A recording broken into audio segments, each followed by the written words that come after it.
Assalamualaikum warahmatullahi wabarakatuh. Perkenalkan, nama saya Siti Fatona Faizatur Rohma dengan NIM 241101010068 dari Fakultas Tarbiyah dan Ilmu Keguruan, Prodi Pendidikan Agama Islam, dan dari kelas A2. Di sini saya akan menjelaskan sedikit materi tentang Pancasila sebagai dasar negara Republik Indonesia dan sumber hukum nasional. Indonesia adalah sebuah negara kepulauan dengan pemerintahannya berbentuk republik. Maka dari itu diberi nama Negara Kesatuan Republik Indonesia atau dikenal dengan NKRI. Masyarakat Indonesia sudah sangat kental dengan Pancasila, yang berfungsi sebagai dasar negara sekaligus falsafah hidup bangsa. Pancasila berasal dari bahasa Sanskerta. Menurut Muhammad Yamin, Pancasila terdiri dari dua kata, yaitu panca yang berarti 5 dan sila yang berarti dasar. Pancasila punya kedudukan penting sebagai landasan bagi pembentukan sistem pemerintahan, hukum, serta nilai moral yang dipatuhi oleh masyarakat Indonesia. Seperti pondasi utama, Pancasila menjadi tempat yang kokoh bagi perjalanan bangsa Indonesia sejak 18 Agustus 1945. Adapun rumusan masalah sebagai berikut. 1. Pancasila sebagai dasar negara Republik Indonesia. Yang kedua, kedudukan Pancasila sebagai dasar negara Republik Indonesia. Yang ketiga, peran Pancasila dalam kehidupan berbangsa dan bernegara. Yang keempat, Pancasila sebagai sumber hukum nasional. Bahasan yang pertama, yakni tentang Pancasila sebagai dasar negara. Pancasila sebagai dasar negara merupakan landasan falsafah dan ideologi yang diharapkan menjadi pandangan hidup bangsa Indonesia, serta simbol persatuan dan kesatuan yang ikut memperkuat pertahanan bangsa dan negara. Selain sebagai ideologi, Pancasila juga berfungsi sebagai dasar negara Republik Indonesia.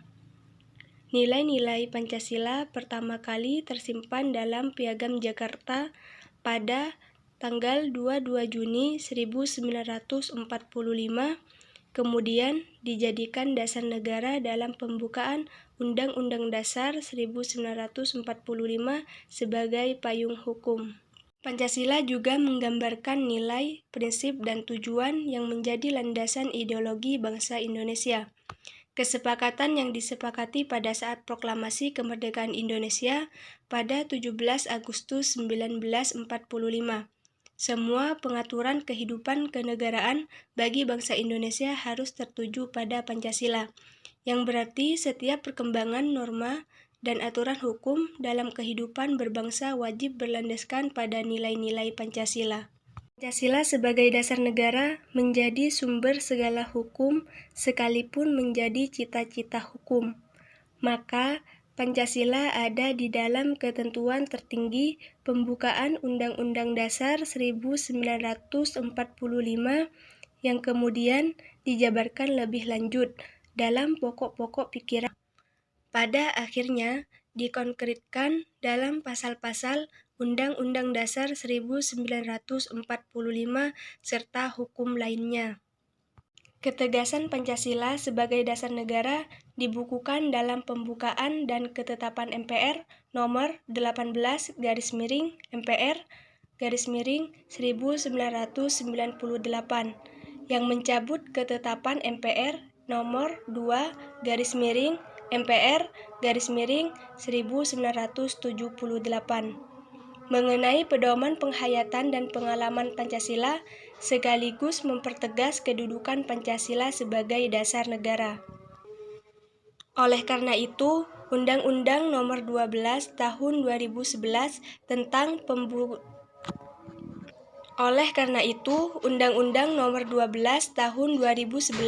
tentang pembentukan peraturan perundang-undangan juga menyatakan bahwa Pancasila ialah sumber dari segala sumber hukum.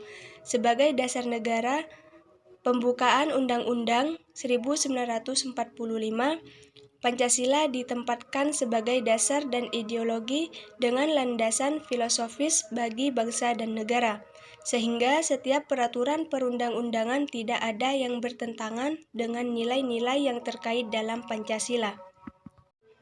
Negara Indonesia juga berusaha melaksanakan sistem pendidikan nasional yang pelaksanaannya diatur oleh undang-undang, dengan tujuan memastikan akses pendidikan yang merata bagi semua warga negara. Negara berkomitmen membentuk warga negara Indonesia yang berkualitas agar mampu bersaing dengan negara lainnya. Sebagai dasar negara, Pancasila terus diuji ketahanannya, terutama di era reformasi saat ini. Pada Juni 1945,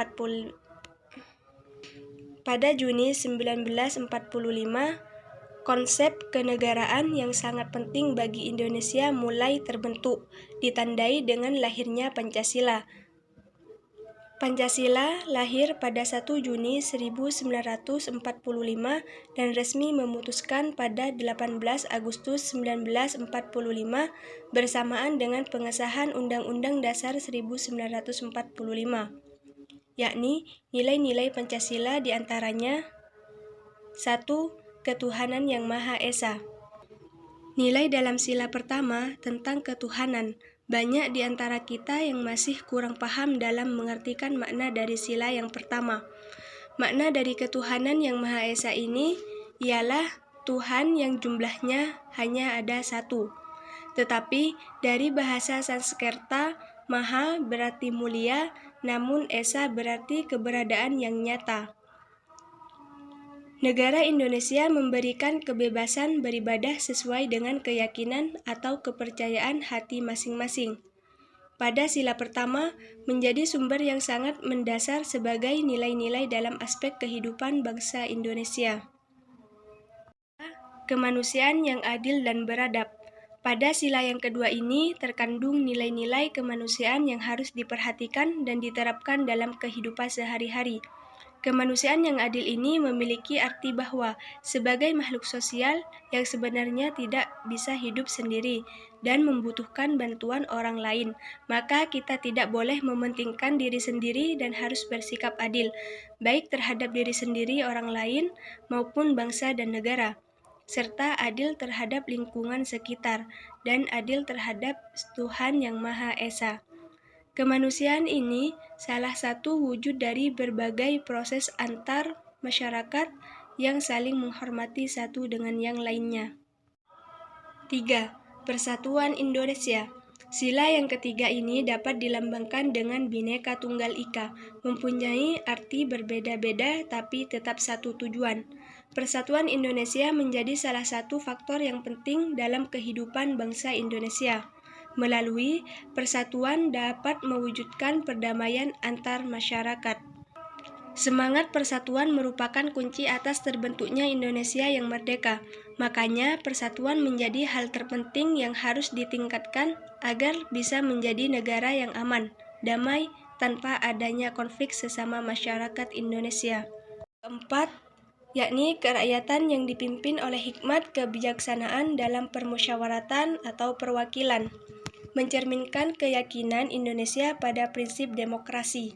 Demokrasi yang diakui bisa berupa demokrasi langsung atau tidak langsung, di mana masyarakat mempunyai kebebasan untuk memilih dan menentukan pemimpinnya sesuai hati nurani. Dipimpin oleh hikmat. Bahwasannya, negara Indonesia harus dipimpin oleh seseorang yang bertanggung jawab, cerdas, adil, dan mempunyai kemampuan yang untuk memimpin negara dengan bijaksana. Yang terakhir yakni sila kelima tentang keadilan sosial bagi seluruh rakyat Indonesia, menekankan pentingnya keadilan dalam konteks kebersamaan, yang berarti keadilan ini harus terwujud dalam sebuah aspek kehidupan masyarakat. Keadilan sosial berarti setiap orang berhak mendapatkan perlakuan yang baik dan adil dalam bidang hukum, politik, ekonomi, sosial, serta budaya. Ini menunjukkan komitmen untuk memastikan bahwa semua warga negara Indonesia dapat menikmati hak-hak dan kesejahteraan yang setara. Mengenai sejarah Indonesia, tercatat beberapa tokoh penting yang berperan dalam merumuskan Pancasila, yakni Muhammad Yamin, Soepomo, dan Insinyur Soekarno. Keberlangsungan Pancasila di tengah berbagai tantangan politik di Indonesia dapat dijelaskan dengan beberapa faktor. Salah satunya ialah bahwa Pancasila secara mendasar mengandung nilai toleransi. Siapapun yang menentang Pancasila juga menentang prinsip toleransi itu. Oleh sebab itu, Pancasila berfungsi sebagai wadah yang elastis, mampu mengakomodasi berbagai paham positif yang dianut oleh masyarakat Indonesia. Selain itu, sila-sila dalam Pancasila terdiri dari nilai-nilai dan norma-norma yang positif serta sejalan dengan pandangan hidup bangsa Indonesia.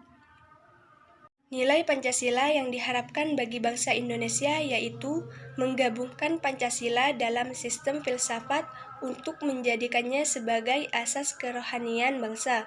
Indonesia dapat membangun karakter bangsa yang kuat dan berdaya saing. Hal ini akan memperkuat konsep kerjasama antara nilai-nilai Pancasila dengan pembangunan sistem nasional, sehingga tercipta masyarakat yang adil, sejahtera, dan bersatu. Pancasila tidak hanya berfungsi sebagai sumber hukum, juga sebagai jiwa yang mengarahkan ke seluruh aspek kehidupan berbangsa dan bernegara. Kemudian, Pancasila juga bertugas mengenai ideologi bangsa, mencakup kumpulan ide, keyakinan, serta gagasan setiap sila. Bahasan kedua, yakni kedudukan Pancasila sebagai dasar negara Republik Indonesia. Kedudukan Pancasila sebagai dasar negara tercantum dalam pembukaan Undang-Undang Dasar 1945, menjelaskan hubungan antara pernyataan tersebut dengan ketentuan yang terdapat dalam Pasal 1 Ayat 3. Pancasila sebagai dasar negara berfungsi sebagai panduan dalam penyelenggaraan kehidupan bernegara di Indonesia. Hal ini terkait dalam tercantumnya dalam alinea keempat pembukaan Undang-Undang Dasar 1945. Karena kedudukan Pancasila berperan dalam penyelenggaraan kehidupan bernegara, maka fungsinya menjadi sangat penting. Pasal-pasal dalam Undang-Undang Dasar 1945 memutuskan ketentuan-ketentuan yang menunjukkan peran Pancasila dalam pelaksanaan kehidupan bernegara, dengan syarat bahwa seluruh negara harus memiliki keinginan untuk bersatu. Menurut Ernest Renan, pemahaman tentang Pancasila menunjukkan bahwa Pancasila merupakan hasil kesepakatan dan penyelesaian yang mengenai nilai-nilai dihargai oleh seluruh masyarakat Indonesia. Penerapan Pancasila sebagai dasar negara menegaskan bahwa Indonesia adalah negara Pancasila, yang bermakna negara patut mematuhi, melindungi, dan menerapkan Pancasila dalam semua peraturan perundang-undangan. Kirdi Payudo menjelaskan bahwa negara Pancasila adalah negara yang dipertahankan serta dikembangkan dengan tujuan melindungi atau memajukan martabat dan hak asasi setiap warga negara Indonesia atau kemanusiaan yang adil dan beradab. Dengan demikian, setiap individu diharapkan dapat kehidupan yang layak, memajukan diri untuk mencapai kesejahteraan lahir dan batin, memajukan kesejahteraan umum bagi seluruh rakyat, serta mencerdaskan kehidupan bangsa. Sejak saat itu, Pancasila mempunyai kedudukan di antaranya: 1. Sumber dari segala sumber hukum di Indonesia. 2. Mencerminkan suasana kebatinan yang terkandung dalam Undang-Undang 1945. 3. Mewujudkan cita-cita hukum bagi dasar negara. 4. Mengandung norma-norma yang mewajibkan Undang-Undang Dasar sebagai perintah serta mengarahkan penyelenggaraan negara agar bisa memelihara budi pekerti luhur. Pembahasan yang ketiga, peran Pancasila dalam kehidupan berbangsa dan bernegara. Tidak sedikit dampak positif yang diberikan oleh Pancasila dalam kehidupan negara ini. bahkan yang utama juga pada masyarakat Indonesia itu sendiri. Dengan begitu, Pancasila yang memiliki sifat fleksibel dapat digunakan oleh siapapun. Penerapan Pancasila tidak melihat latar belakang, semuanya sama dan setara dalam pengimplementasian atau penerapan nilai-nilai Pancasila. Seluruh masyarakat Indonesia menjalankan hukum berlandaskan Pancasila. Inilah mengapa Pancasila sering disebut sebagai 5 kalimat sakti yang bisa membawa kemajuan bagi Indonesia di masa depan. Sekalipun udah berusia panjang, Pancasila terus mengarahkan Indonesia menuju perubahan yang lebih baik setiap harinya. Namun, masih banyak orang yang menyimpang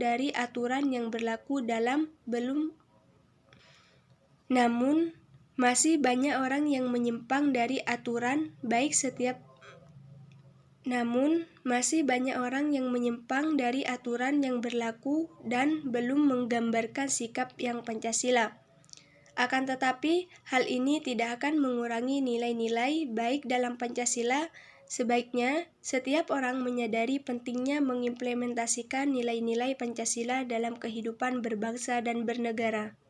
Seiring waktu dan kemajuan dunia, dampak teknologi makin terlihat, dan penulis merasakan bahwa nilai-nilai Pancasila mulai memudar. Banyak orang yang menyalahgunakan jabatan mereka untuk kepentingan pribadi, mengakibatkan rakyat menanggung berbagai konsekuensi seperti miskin, putus sekolah, kurangnya lapangan pekerjaan, rendahnya upah, serta banyak masalah lain di negara ini yang belum teratasi akibat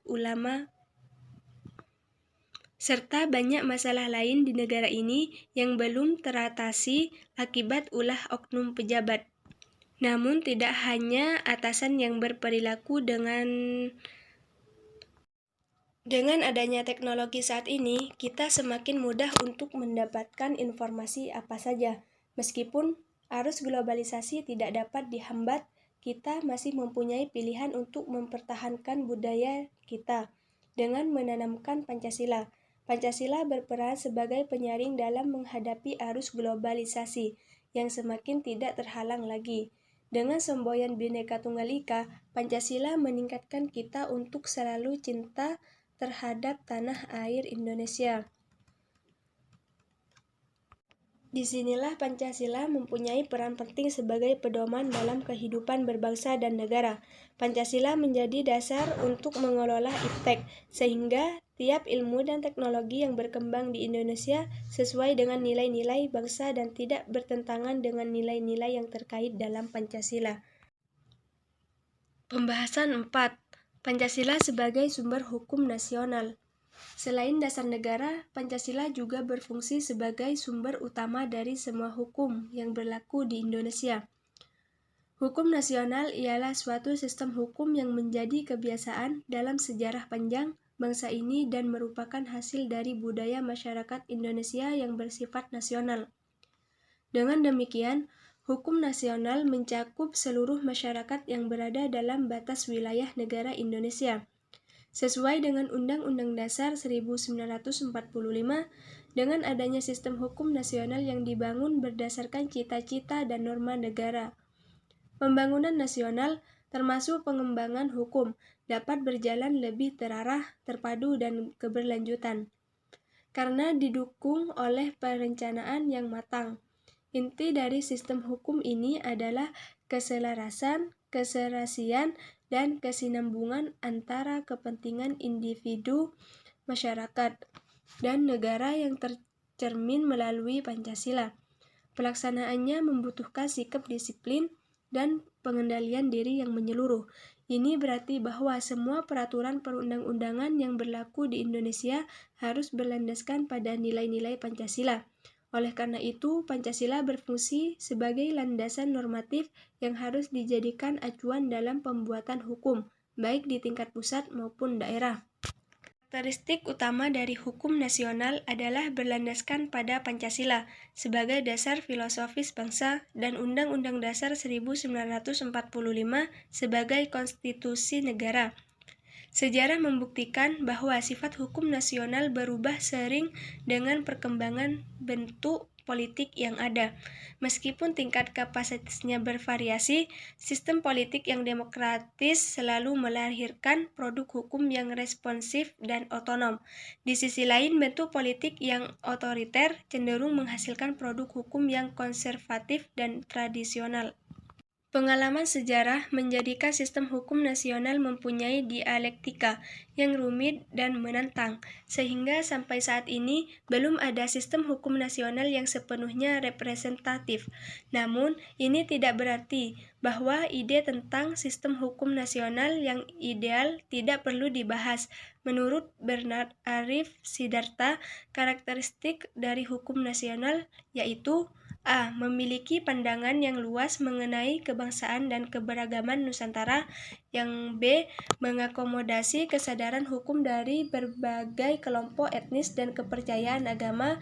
C. Berupa dokumentasi tertulis yang terintegrasi. D. Mendasari pada alasan yang logis dan efisien, serta memperhatikan norma, kewajaran, dan nilai-nilai. E. Responsif terhadap perkembangan aspirasi dan harapan masyarakat. Hukum yang berlandaskan Pancasila menekankan pentingnya keseimbangan antara hak dan kewajiban dalam masyarakat Indonesia. Dengan prinsip keadilan ini, pembangunan hukum nasional dalam kerangka negara hukum Pancasila bertujuan untuk melindungi semua warga negara Indonesia dan tanah airnya.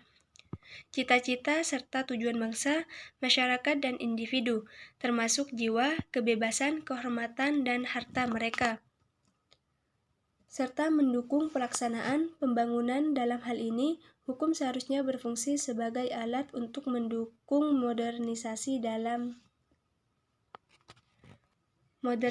dan kemajuan. Hukum yang mendukung terbentuknya masyarakat yang bermartabat adalah hukum yang mengedepankan kemanusiaan, menghormati dan mengangkat nilai-nilai kemanusiaan sesuai dengan hakikat serta tujuan hidup manusia. Ini sangat penting karena manusia merupakan makhluk yang mulia sebagai karya ciptaan Tuhan. Hal ini tercermin dalam sila kedua Pancasila, yang mengakui martabat dan hak asasi manusia serta kewajibannya, dan memastikan adanya perlakuan yang adil terhadap diri sendiri, sesama, lingkungan, dan Tuhan. Sekian penjelasan dari saya. Terima kasih. Wassalamualaikum warahmatullahi wabarakatuh.